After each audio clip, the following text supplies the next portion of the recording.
Hare Krishna. So we have come to the last chapter of Bhagavad Gita. Before we start, what is the connection of 18th chapter with another chapters in Bhagavad Gita? If you properly analyze, Bhagavad Gita actually ends at the 17th chapter. But then Krishna, very mercifully, he summarizes the entire Bhagavad Gita in the 18th chapter. So let's go through this chapter together.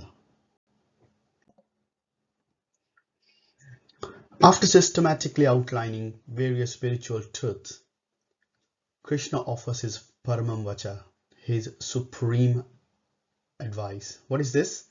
One should take up Bhakti Yoga. And once we take up Bhakti Yoga, we have the fulfillment, achievement of Krishna consciousness. And in such consciousness, an individual can smile in the face of all situation and circumstances, confident that the smiling Krishna is his constant companion and eternal friend. That takes us very nicely to our acronym is SMILE. Summary of Karma Yoga, modes of nature, ideal worker, love of God, and end result. Summary of Karma Yoga. At the start of this section, this is from Shloka 1 to 12. Krishna is talking about freedom from bondage through Karma Yoga. And in the first shloka, Arjuna is asking a question. He's inquiring about sannyasa and tyaga.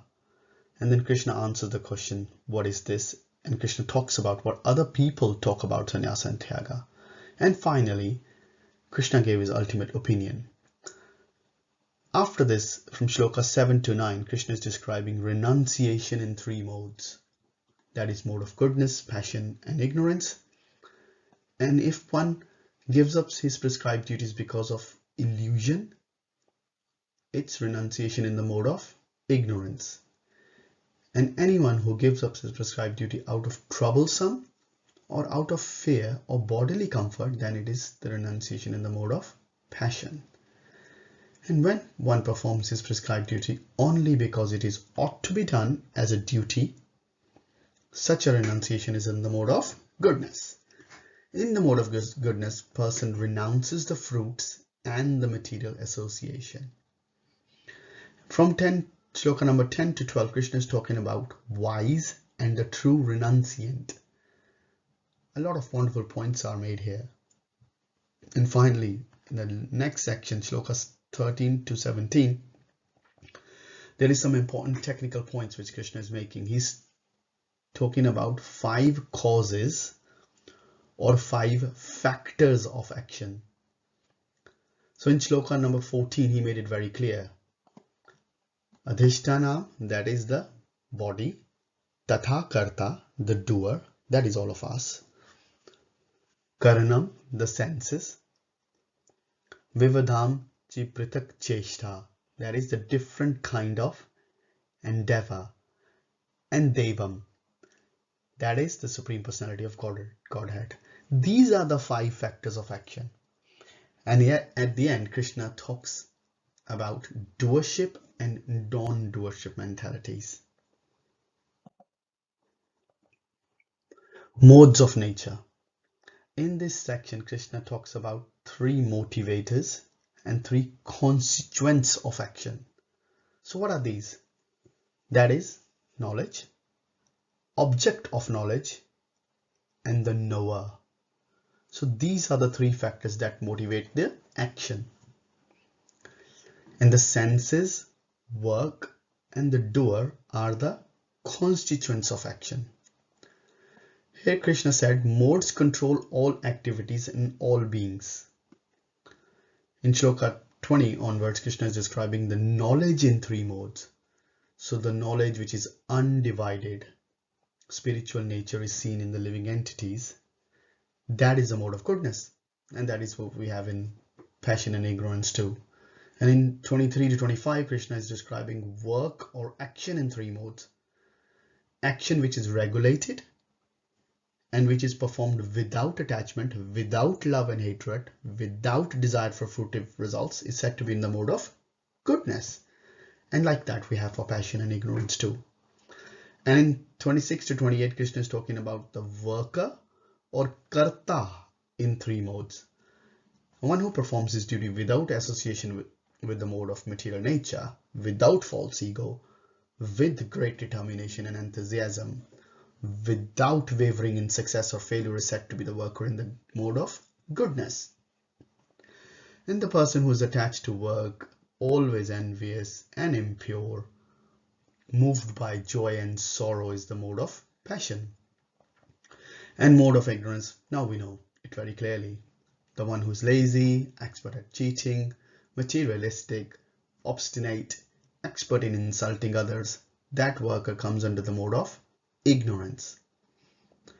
And in shloka number 29 to 32, Krishna is talking about intelligence or understanding in three modes of material nature, where he's saying understanding by which one knows what ought to be done or what ought not to be done, what is to be feared and what is not to be feared, what is binding and what is liberating, is in the mode of goodness.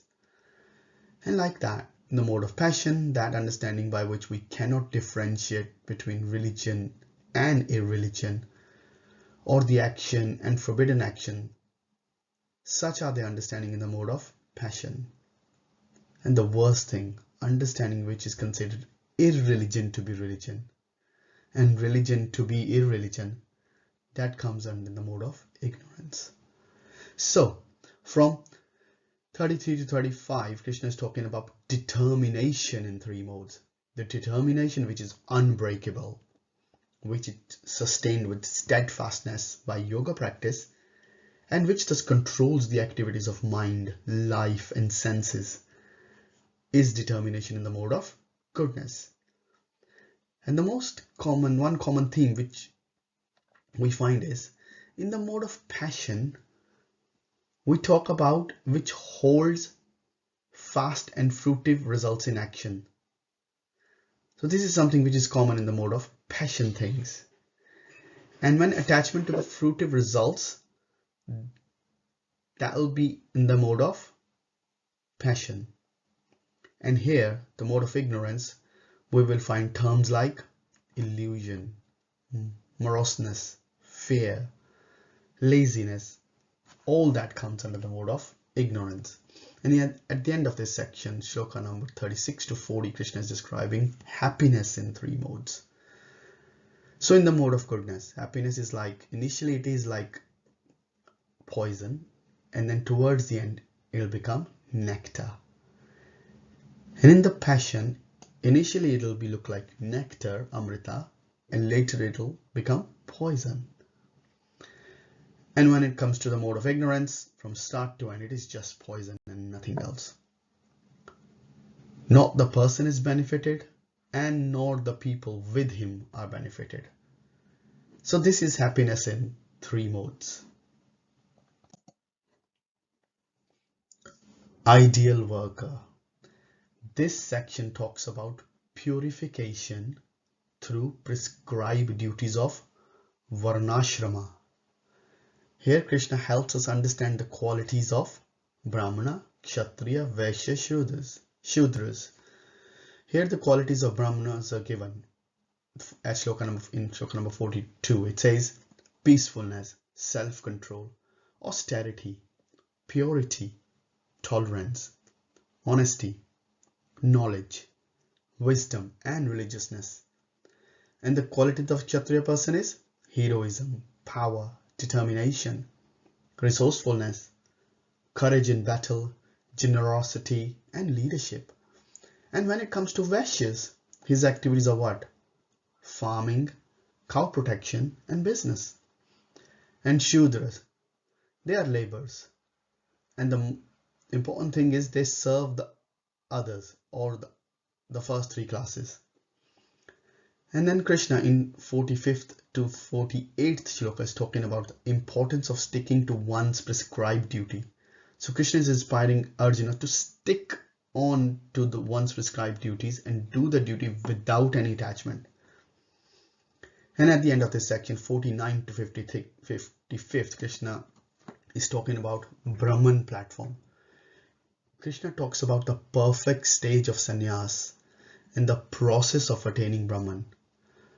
One who is self-control and unattached, and one who disregards all material enjoyments, can attain by practice of renunciation the highest perfect stage of freedom from renunciation.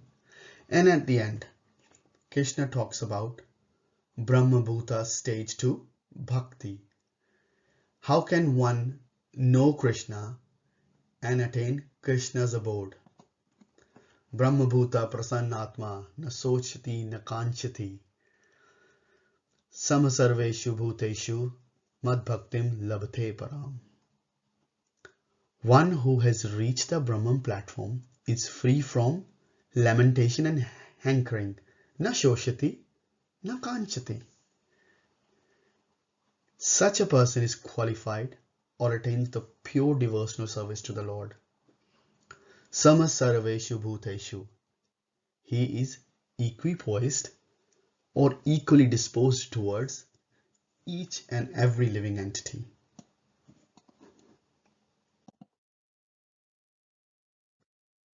Love of God. In this section, Krishna is talking about pure bhakti, acting in Krishna consciousness. In the start of this section, Krishna is saying what happens when someone is working in Krishna consciousness and what happens when someone is not working in Krishna's consciousness. And in some shlokas, Krishna is very heavy here. Krishna is instructing Arjuna, in all activities, just depend upon me, work always under my protection. In such devotional service, be fully conscious of me. And in shloka number 58, Krishna is very heavy, where he's saying, if you become conscious of me, you will pass over all the obstacles of conditioned life by my grace. And if you do not work in such consciousness and act through false ego, not hearing me, you will be lost. And in shloka number 60 to 63, Krishna is talking about surrendering to the super soul. So see, let's understand this. So the knowledge of Brahman is called confidential knowledge. Knowledge of Brahman is called confidential knowledge. Knowledge of super soul is called what? More confidential knowledge. Now we on to the most. Here Krishna is describing about how he's situated in each and every living entities as Paramatma. He's controlling their activities. And now Krishna is going to talk about the most confidential knowledge. And Krishna already mentioned this in the 9th chapter. And he is emphasizing again. Manmana bhakto madhyajin mam namaskaru mam evashyasi satyam te parijane priyosame. Manmana, always think of me. Bhav mad bhakto, become my devotee. Madhyaji, worship me. Mam namaskuru, pay obeisances to me. And by doing this, you will surely come back to me. I promise you, because you are my friend, my dear friend and my dear devotee. Priyosime. End result. Now Krishna gave the essence of the entire Bhagavad Gita in the first shloka. Sarva dharman paritajya mamekam sharanam vaja aham tvam sarva papebhyo mokshayisyami ma sucha. Ma sucha, don't worry. So give up all varieties of religion. Whatever I've taught you till now, just forget about it. Just surrender unto me alone, and I will take care of all your sins. Don't worry. Ma sucha. He is giving that confidence. If you surrender unto me, I'll surely take care. Don't worry. And then towards the end, now is the conclusion. Now Krishna has spoken. Sanjaya has heard. He's speaking to Dhritarashtra. He's ecstatic. He's feeling so happy, thanking his Guru Vyasa for the boon of celestial vision. And finally, in that happiness, he also tells something which shatters the heart of Dhritarashtra. To be more specific, from shloka number 67 to 71, Krishna is glorifying the studies and teaching of Bhagavad Gita. Krishna is telling whom this knowledge be given to, whom should this knowledge shouldn't be given to, and who is very, very dear to Krishna. So Krishna made it very clear, anyone who is preaching this message of Gita to the devotees, they are very, very, very dear to him. And he also again repeats and says, there is no one as dear to me as that person or the living entity. And in shloka number 72 to 73, realization of Arjuna is there, wherein Arjuna is saying, Nashto moha smritir labdha. Finally, all my illusions are gone. All my doubts are gone. Now I'm ready to follow your instruction. And then starts Sanjaya's ecstasies from 74 till 78. Finally, Sanjay is telling Dhritarashtra that whenever there is Krishna, wherever there is Arjuna, naturally there will be opulence, extraordinary power, victory, and morality. So he told Dhritarashtra clearly, there is no chance of your sons winning this battle. The victory is on the side of Pandavas. So forget about your sons taking over this kingdom or they being victorious. So in this way, Krishna has spoken this entire 18th chapter, which is actually a summary of entire Bhagavad Gita. And I'm sure there are so many life lessons that we have learned. I'm feeling very, very grateful. Now we should give the credit to Srila Prabhupada, because all these slides, contents are all from his books. Once again, thank you very much. I'll be publishing one more video covering the entire Bhagavad Gita summary. Before we conclude, let's just say Mahamantra once again. Hare Krishna, Krishna Krishna, Hare Hare, Hare Rama, Rama Rama, Hare Hare.